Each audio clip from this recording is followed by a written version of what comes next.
Fox's Neil Cavuto. I'll give him the benefit of the doubt to maybe jet lag and time differences, but holy moly.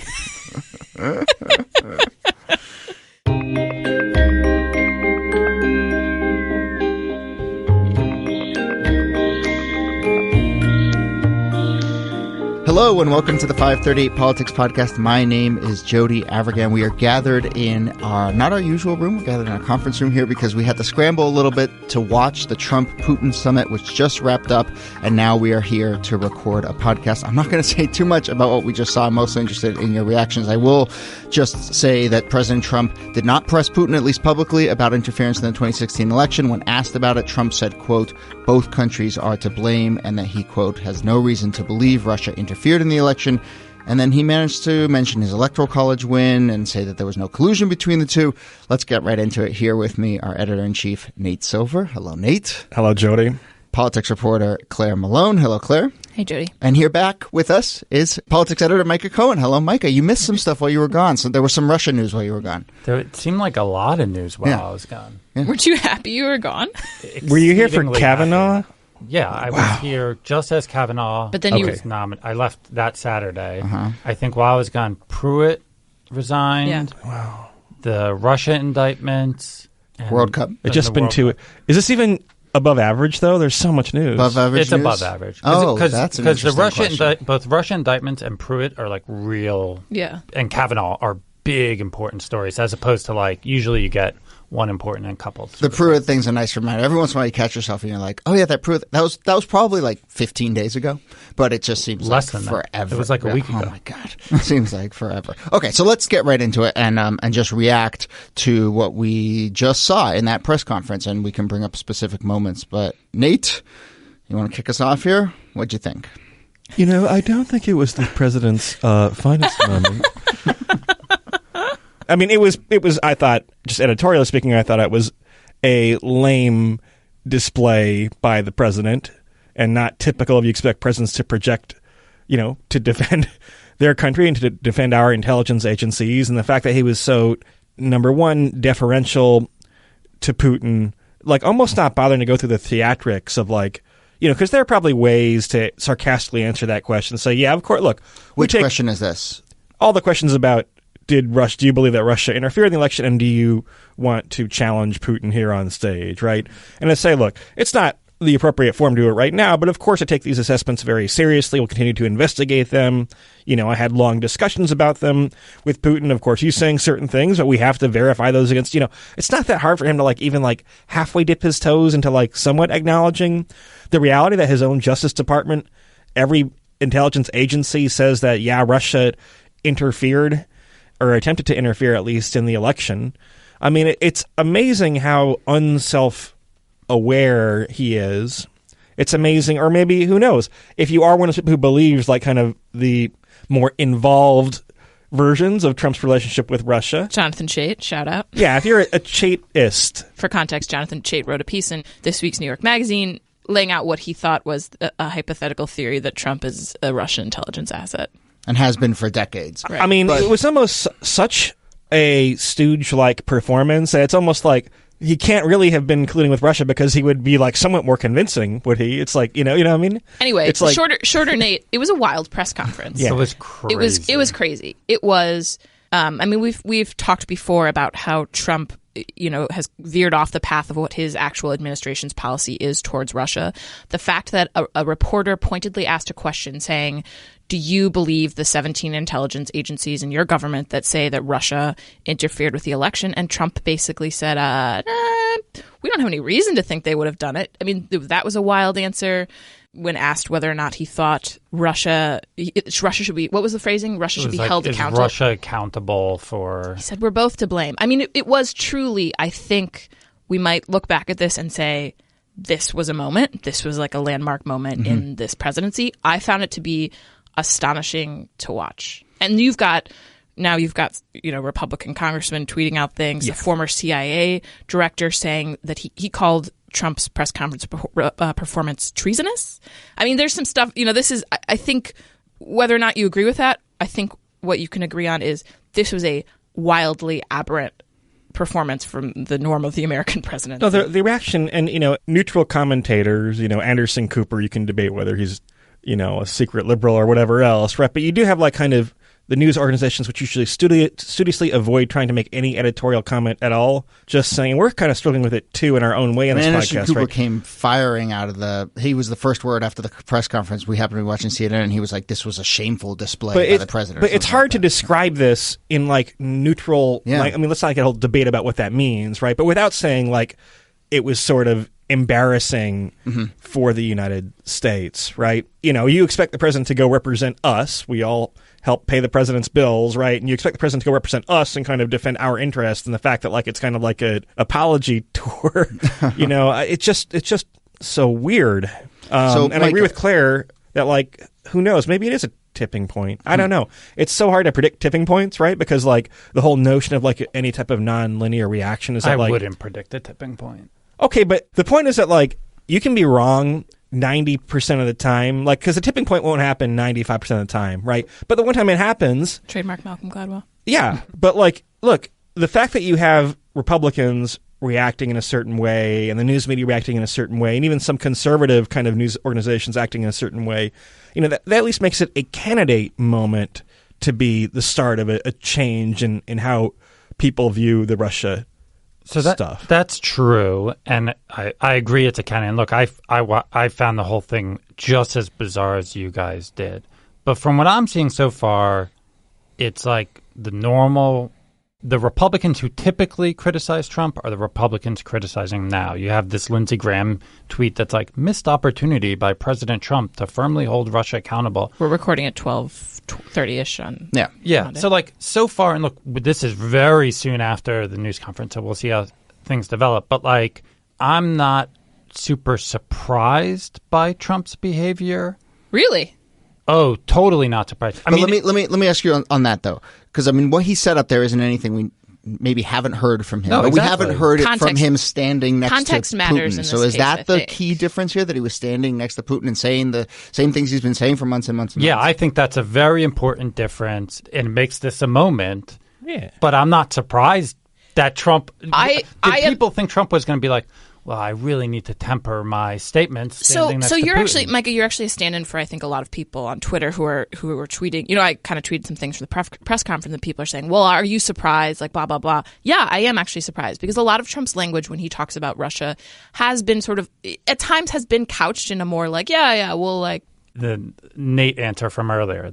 Yeah. Nate's point is right, which is it'd be so easy to give an answer like that of we are looking at everything very seriously and will hold responsible people accountable. He made the FBI a scapegoat in at least two questions, right. A deflective scapegoat in answers to two of the questions in that press conference. I actually do think that this is a moment for people to be very surprised by the way Trump comported himself with the leader of a country that has a really acrimonious relationship with the United States. I do think it is a moment for people to stop and say, that was weird. Oh, I agree with that. That was weird, and I do think it's a moment for people to be like, that's a little surprising that a president that we should still talk about the office of the president of the United States, where that is a nutso thing to do. All right, Micah, Nate, Claire, hold those thoughts. We will come back to that and talk a little bit about our relationship with Russia and some of the reactions that we're seeing. But first, let me tell you that today's podcast is brought to you by Finn. Everyone has mundane tasks that they could use help completing. Generally, these tasks take away from more important things that you need to do. Well, Finn is a high-quality, on-demand assistant that handles the administrative aspects of life so that you can focus on what matters most. Thousands of busy professionals already rely on Finn to handle tasks like scheduling meetings, booking travel, buying gifts, or even more complex jobs like creating a website, planning an event, or performing market research. How amazing would it be to have someone help you with all of those things? Like the best assistants, Finn knows your preferences, remembers the people you interact with, and integrates your email and calendar. Finn can make calls, send emails on your behalf, pay bills, remember important dates, and automatically get things done for you. If you're someone who doesn't have 40 hours of work for an assistant every week, here's the best part. Finn is always available on demand, and you only pay for what you use. Once you try Finn, you are going to love it. It's going to make your life easier. Right now, you can try it for free. Just go to finn.com/politics. Once again, that's finn.com/politics to try it for free. All right, we're back. Nate, you want to jump back in on what Claire just said about we should stop, realize this is a big moment? Look, I mean, first of all, just the power of images, right? Trump is sometimes given credit for understanding the power of stagecraft and imagery. You know, these images do not look good for Trump, where Trump kind of says, yeah, I think the U.S. is kind of really, it's two sides, and we have to re-examine our own behavior, and then, like, Putin hands him, like, a soccer ball, 5 minutes later, and he, like, throws it down to Melania awkwardly. I mean, so image-wise, it did not project strength. But also, like, look, collusion is hard to prove. It certainly has not been proven, or at this point, really even alleged in a concrete way, although that could change any time. But collusion is a tough sell. It's not a tough sell to say that Trump is weak on Russia, our traditional adversary, in ways that are very strange. So the more you can, like, kind of make it like, why is Trump so deferential to Vladimir Putin? Why is he having a moment that you can't remember any other president? I mean, people, again, complain about Obama's apology tour or whatever else. That's right? the real irony. It's hard to recall many moments where a president projected this much weakness in a press conference with a foreign leader. So, that might be a new angle for certain people on Russia, where they're like, I don't necessarily have to believe that collusion actually occurred, but there's something weird about Trump's relationship with Putin and Russia. At a bare minimum, his ego is so tied up. I mean, this is the White House spin. If you read Axios, they call it fact, we call it the spin, right? But like Axios, the spin they report is that the White House says, yeah, Trump feels really chafed because he thinks that anything that undermines his electoral college victory, which he talked about repeatedly in the conference over Hillary Clinton, injures his ego, and so therefore he feels the need to defend Russia because he wants to step away from anything that would undermine this amazing, tremendous victory that he had, right? That could be true. It's at least plausible. Explains things. It's a plausible explanation. It's the explanation the White House now wants you to believe. But even that's like a little weird. I mean, Russia is a geopolitical rival, or at least a geopolitical country that we have to deal with a lot. And the fact that because Trump has his ego side so tied up in things that he can't handle foreign policy well, I mean, that alone is pretty damaging. It's a geopolitical rival, and many people in his administration and his party talk about it as such, want policy to be in effect as such, and just to drop this in to talk about how Americans think about Putin and Russia. A CNN poll gave Vladimir Putin, this is a poll of Americans, Putin had a 72% unfavorable rating. 66% of Americans view Russia either as unfriendly or as an enemy, according to a Gallup poll on Russia. And I think that, we are seeing calls already from people I would put in the bucket of never Trumpers from back in the day, and they're saying people need to resign. John Huntsman, who is the ambassador to Russia, people are saying Huntsman should resign. To go back to Micah's point earlier about will there be any talk from people who aren't the usual suspects in the Republican Party, Flake, Sass, people like that, Lindsey Graham. Yeah, maybe not, probably not. I don't know. But, also, who knows what kind of pressure might happen over the next couple days? Like, would someone like Huntsman say, yikes, this is too much? And would that be important? Yeah. To me, something like that is what would take this from a kind of big moment. It's not symbolically, because it's an important moment, as you guys were saying, like to see a president so weak next to a geopolitical rival, I think is important. But something that would move this from kind of a moment to a tipping point or a turning point, I do think is, resignations, or if we did see, like, who was our stand-in for the mainstream Republican? Pat Toomey as Marco Rubio.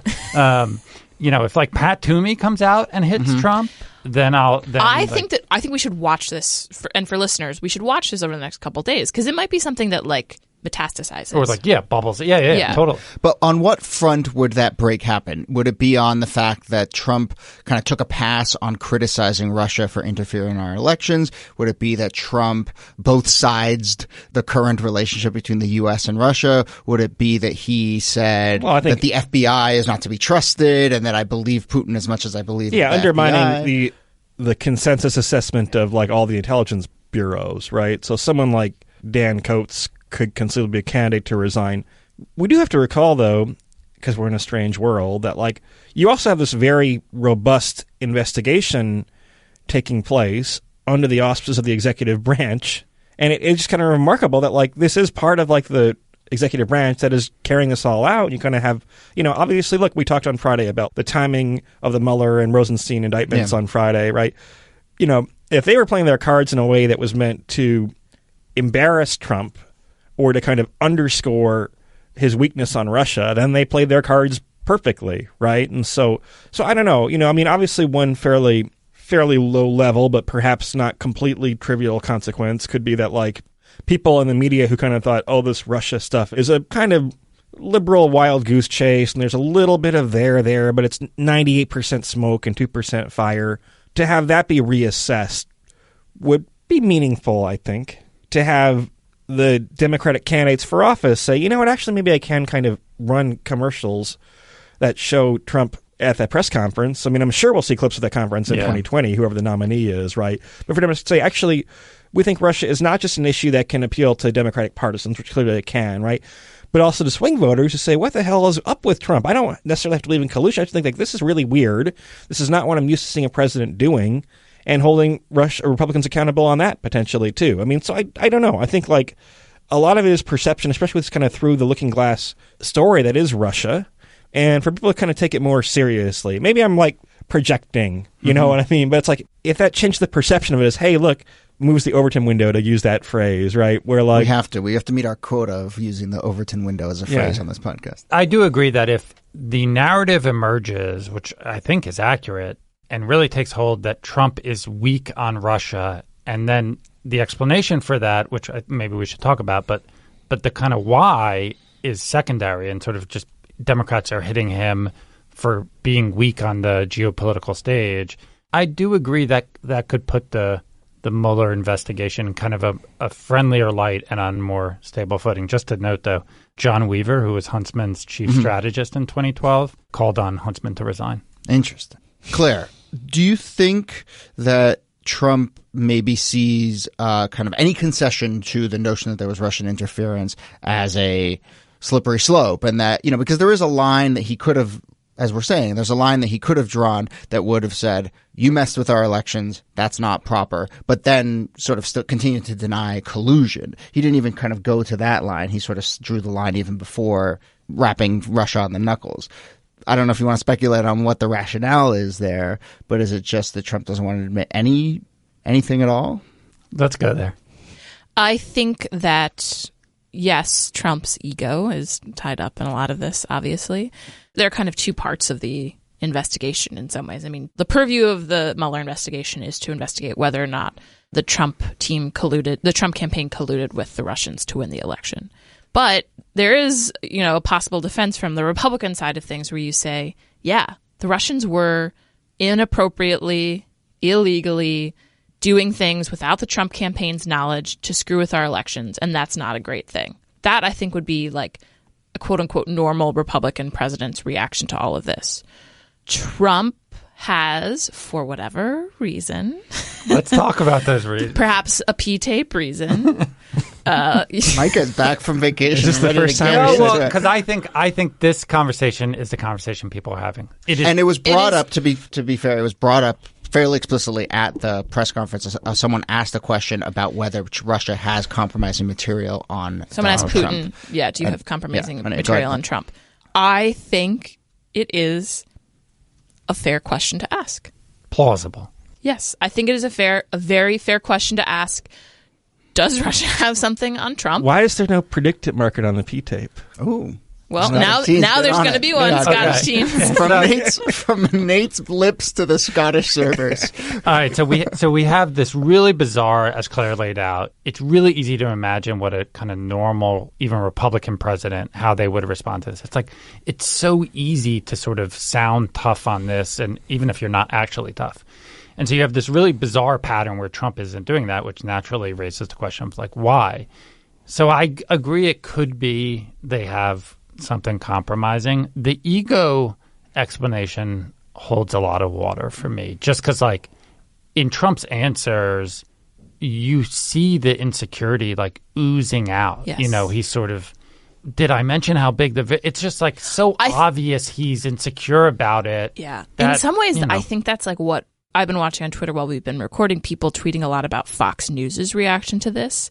And this sort of like, I'm going to put it in these terms and don't at me, but like Trump sort of being emasculated by Putin in such a public way, his sort of childish responses in people's view of giving kind of odd, nonsensical, loop-de-loop rhetorical answers, which, might be sensical in his own mind for evading the purpose of a question. But it just was kind of a weird, emasculating experience up there at the podium for Trump and vis-a-vis Trump being up there, America. And that might be something that Fox News reacts against poorly. I mean, Trump's whole brand, too, is I'm the one who's tough. Mm-hmm. I don't take flack from anyone, and I cut good deals, right? Mm-hmm. It's so against brand, and the whole Russia thing is so against brand for Trump in so many respects. But yeah, look, I mean, we're joking about like the P-tape. You did have Senator Jeff Merkley, who is a liberal, but not someone he's not Alan Grayson. He's not known to like kind of make totally off the reservation comments. Said that, I actually think Russia might have something compromising on him. That's just one senator saying that. But, like,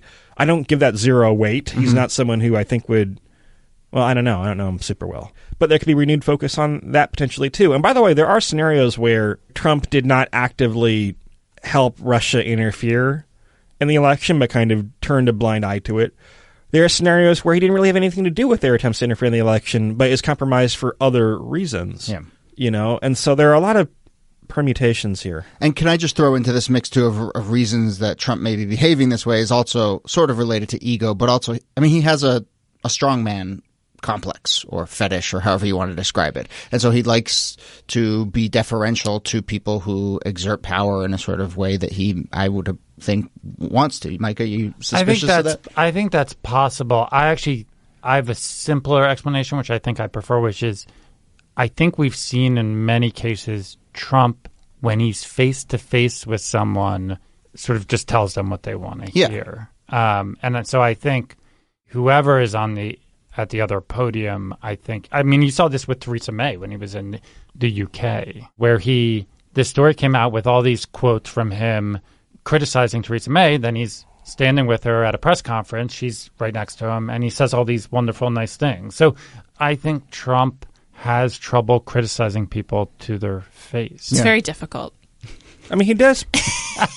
People do. I don't have any problem with it. I know. Nate doesn't either. Nate's really butchering this answer. I mean, Trump does back down, it's correct to say, more than I think the conventional wisdom assumes, right? And so one scenario is like, let's say, for example, that Coates comes out and kind of challenges him publicly and says, you are insulting the people in the intelligence bureaus and blah, blah, blah, right? And then kind of leaks to the Post or the Times that he's considering resignation. And then Trump signals back somehow that like, oh, okay, actually, I got a little carried away, right? Like there's a scenario like that where he would back down when he's not like literally in Helsinki at a press conference with Putin. He backs down a lot. He does back down a lot. But I don't think in public. Maybe like on policy idea, like. I mean, people are also saying, copying smart people on Twitter, right? It's like maybe the reason he's being like so demonstratively unwilling to repudiate Russia at all is because he doesn't want to be seen as weak, ironically, to his domestic opponents, right? Maybe he kind of gets out of the frame of mind and like maybe he has people who tell him like, sir, this has gotten to the point where it really is kind of threatening your image. I mean, I don't know. It's a kind of moment where I think Wait, what's that rationale? The rationale is that, like, if he gives any quarter to Russia at all, then it seems like he is indulging. Oh, I see. Domestic critics. And indulging his critics, right? But, this is the kind of event that could maybe affect the president's approval rating. Okay, so leave that thought there. That's exactly where I want to take it next, but we should take a quick break, and then we'll be back and talk about some of the political implications of this. But first, let me tell you that today's podcast is brought to you by Sunbasket. Sunbasket has been rated the #1 meal kit by leading publications, and it's no wonder why. They offer 18 weekly recipes with options for all sorts of diets like paleo, gluten-free, Mediterranean, lean and clean, vegan, and more. All of those diets basically come down to one thing, which is try and eat healthier, and that's what Sunbasket is here to help you do. Eat healthier in your own home. Sunbasket makes it easy and convenient to cook healthy, delicious meals at home, no matter how much experience you have in the kitchen. Now you get more options than ever. You can just go to the Sunbasket app and pick from 18 weekly recipes. Easily cooked dishes like seared albacore tuna steaks with green beans and soft cooked eggs. Sunbasket works with the best farms and suppliers to bring you fresh, organic produce and responsibly raised meats and seafood. Everything is pre-measured and easy to prep. You get a healthy and delicious meal from your kitchen onto the table in about 30 minutes.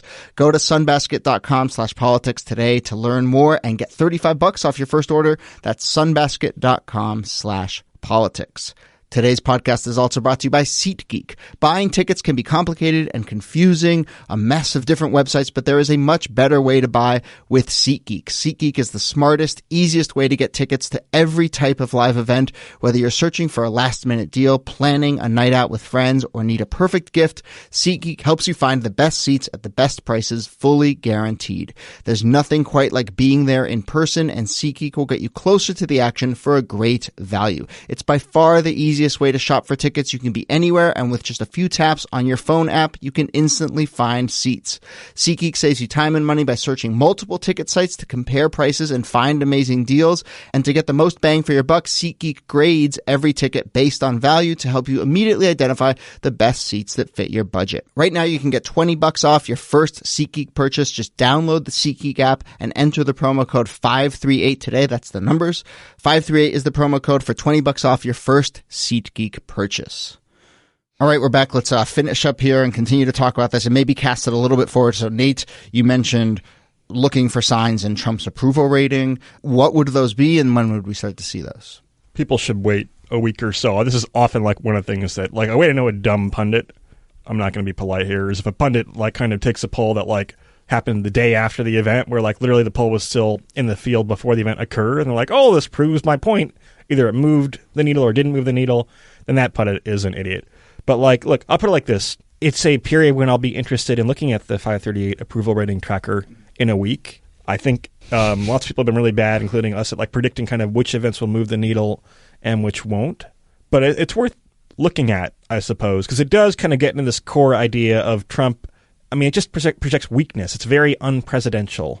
And I think Trump is someone who, and we'll talk about this in a moment, but like he has high grades on marks, like seems like a strong person, seems like a strong leader. And I think there are a lot of people, including a lot of swing voters, who are like, you know what, Trump might yammer on about stuff. I don't necessarily agree with him on all these issues. I don't necessarily like maybe these tariffs, but he does say what he means and means what he says. And he's a strong leader, and he looks out for people like me, and he looks out for the United States of America, right? This, I think, unlike anything else so far in his administration, undercuts that sort of person's argument. Are there enough of those people paying enough attention to like move the needle when you have a noisy approval rating? I have no idea. But like it is like goes very much against his kind of core brand. Because people see Trump as speaking truth to power of some kind. I mean, that was part of his appeal. And I think the fact that Russia, the Soviet Union before it, was our traditional, I mean, originally it was our frenemy, I guess, during World War II. But then, outright enemy, that people, many Americans grew up in a world where Russia was painted as the opposing empire, and one that we were glad didn't win the Cold War, because look at all the terrible things they did, right? And the fact, I think, one, that Trump is sort of looking, the photo op is Trump being emasculated by the shorter leader of Russia. He's not the towering, funny guy that you saw during the campaign. He's kind of like a bumbling person getting manipulated by this Russian leader. Yeah, even Putin is shorter. How short is Putin? He's pretty short. 5'7", I think 5'8". Trump is relatively tall. Not when he's riding a horse. Trump is shirtless, Trump is pretty tall. He's pretty tall. But Trump looks kind of like the smaller Right. person because of his body language at the and that conference. cuts against, as Nate was saying, kind of the core of, or a core of Trump. Can you have a core? It cuts against something that resides in the core. Yeah, of Trump's an appeal. important part of Trump's appeal. I mean, Galen was pointing out, pollsters will ask Americans, voters, do you think Trump is honest? Do you think Trump cares about people like you? Do you think Trump is intelligent? Do you think Trump is strong? And Trump does best on that last thing. Do you think he is a strong person? I think Quinnipiac found 63% said yes, 32% said no. That's more people giving the positive answer than on the intelligence question, the cares about me question, the leadership skills question. This cuts right against that. Now, as Nate says, that doesn't necessarily mean that a whole bunch of people are going to flip and Trump's approval rating is going to drop to 32%, but it's like way off brand, and if I were a Democratic ad guru, I'd be cutting this up into little splices right now and being like, Trump is weak on the national stage. Can I just point out, like, political hypocrisy is so rife that kind of pointing it out is like, what's the point even? But I just find it so funny that Trump sort of being apologetic after, like, Obama apologizing was such a point of contention, seemingly, with GOP elected officials and voters. It's so funny how the world works. So we've seen Trump do stuff and then go out weeks later and kind of claim that the opposite happened, characterize stuff in whatever way is most useful for him. Do we any of us see Trump coming out of this and somehow still going to a rally and saying, I met with Putin, I told him to cut it out, I was strong, did you see me up there? Or is there just no way for him to play this or spin this in a way that will still continue to rile up his base? Sure, he can do that, but again, it depends on the reaction of the rest of the Republican establishment. Yeah. Once again, it's an enforcement thing. Like, Trump can proffer the alternate reality line, but it's other people who ultimately lend that credence. It takes more than one person to create an alternate reality. Yeah. I mean, there's not any agreement. Am I wrong? There's like not any actual result of this meeting per se, in the sense that with the North Korea meeting, you had a joint statement, which people say was not worth the paper it was printed on, but at least was like literally something. Like, there's not like something here to. I mean, I think Trump would say that, look, we actually don't have an adversarial relationship with Putin. That's the whole point, right? But look, there'll be, I'm sure, a lot of bashing of the news media, and the reaction being very strong, and you hear the praise, Democrats are quote unquote overplaying their hand. I'm sure you'll hear that in the upcoming days. But we'll see. By the way, apart from kind of quietly backing down, one other way the White House diffuses controversies is there might be some other totally crazy thing. And we're doing an emergency podcast on Wednesday about some immigration thing, or who knows what, right? Maybe Kelly resigns for reasons that he says are unrelated to Russia this week, or Trump fires him or something else, right? But if it's going really poorly, and it is midsummer, World Cup's over, Supreme Court nomination is going to take a while to heat up, right? It's a slow news week. If you believe in like the kind of savvy, the Trump, they distract the media, then you would expect there to be a distraction in the next 48 hours to avoid a time when the story could metastasize into something larger. A couple of you have mentioned the what happened on Friday, these indictments that came out from the Mueller probe, and that really set, I think, the context in which everyone was watching this. There were some questions specifically about it, but it also just kind of amped up the level of pressure. Micah, was it you who were saying you felt like maybe that was kind of intentional on the part of the Mueller probe? Is that something that, like, we expect to see, that the probe will release information to cast a political environment going forward? I don't know. It's just, I don't think they released it for any anti-Trump reason. They briefed Trump on it several days before they released it. In fact, I do think the timing was tied to Putin, the meeting with Putin. But I don't think that necessarily foreshadows what they'll do for the rest. I don't think that they'll release indictments based on Trump's schedule with political leaders or political events. I think they'll just do it as it comes. Yeah, I think this one was a particular But it's still probably 80% as it comes, 20%, this meeting is coming up. Let's do it Friday instead of Trump, Tuesday. If it was a normal president, if it was Marco Rubio in the White House and the same thing had played out, we would all be saying, they released this because Rubio it helps Rubio going into the meeting with Putin. It gives him leverage. It gives him things to point to and be like, you can't deny this any longer. Yeah. Because it's Trump, it raises all the – so the unusual thing here is Trump's behavior, not the release of the indictments. But we're nearing a point with the investigation where we don't know this, but I would suspect it'll go somewhat dark, right, because of the election. So I'd imagine – or not. No, right, or not. Well, it's July. I mean, I tend to agree that we are not going to see – first of all, I think we'll not see any major conclusions until post-election. But I do think, we kind of cover elections, and for midterm elections, kind of the no-go zone is probably Labor Day onward. Yeah. It's not as long a cycle as for presidential elections. And so it doesn't necessarily, it wouldn't surprise me if we still have lots of news in the next 4 to 6 weeks. And I don't know if there's another bombshell to drop, right, then, because the investigation, just as a political matter, does suffer from the problem that, you have these big kind of blasts that occur once every few months, and then it goes very quiet because they don't leak, and probably not in their interest to leak and whatever else, right? If they do have something else good within their arsenal, then maybe adding that to the pyre now would be opportune. Good use of pyre. That's Pyre, I believe. Nate, you tweeted during that press conference, you said, "I'm not a wow person, but wow," which nice rhetorical technique there as well. Was there a particular moment that made you do that, or just the whole thing in general? It was the last kind of 7 minutes or so when Trump kind of offered repeatedly the chance to repudiate Putin on stage, or at least acknowledge that he believed that Russia had interfered in the 2016 campaign. Number one, basically apologized for the United States behavior, and then went on rants about Hillary and the Electoral College. And then I think the exact wow moment was when he said, I talked to Putin, he was extremely convincing, or he used some language like that, right? He was very persuasive about how this... Strong denial. That was like, okay, bro. That was, I think, what triggered the immediate strong wow. and powerful denial. Strong and powerful denial. Yeah. No, he was like, Dan Coates came to me and said they interfered. Putin gives me this strong and powerful denial. Who am I to believe? Because that was the moment where it's like, Mr. President, do you believe how that's going to come across, right? And because the thing is, he does have certainly some political skills and rhetorical skills, right? In some sense for kind of understanding the moment. Why is he so weak in saying things that are so obviously kind of deferential, and, what motivates that, right? Because he's not even putting a gloss of it's a self-interested worldview, right? Yeah. That's what it is. People who are self-interested even can usually get away with being better manipulated. I mean, you saw it. Although Putin's answers at the press conference weren't all that impressive either, I don't think. Right? You can at least see how he understands the basic mechanics of kind of clever-ish spin, right? And kind of Trump drops all pretense of that in ways that are just really strange.